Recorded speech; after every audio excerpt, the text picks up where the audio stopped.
Lorsque l'on va se coucher, le sommeil est un peu comme un pays, mais un pays bien différent du pays de tous les jours. Au pays du sommeil, par exemple, les chatons peuvent porter des lunettes, le ciel peut être violet s'il en a envie, ou encore, les fleurs peuvent être en caramel au chocolat. Mais comme pour beaucoup de pays, pour aller au pays du sommeil, on prend le train.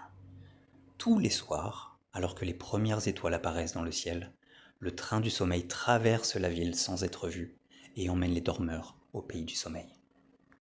C'est à ce moment-là que les rêves, descendus par leur toboggan multicolore du pays des rêves, leur racontent toutes les histoires qu'ils connaissent. À quoi ressemble-t-il ce train du sommeil?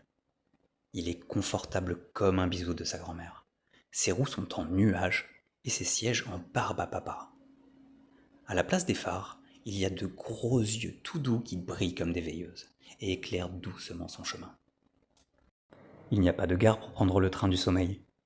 Il passe chez chacun d'entre vous 1 à 2 fois par soir. Quand on commence à se sentir fatigué, cela veut dire que le train approche. Il faut alors vite s'installer confortablement dans son lit, fermer les yeux et attendre sagement.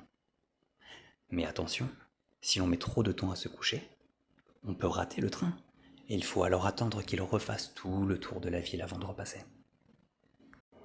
Ce soir, en vous couchant, tendez l'oreille pour entendre le train arriver, avec ses roues en nuages et ses sièges en barbe à papa. Si vous ne le ratez pas, il vous mènera doucement au pays du sommeil, où les gentils rêves vous raconteront de merveilleuses histoires.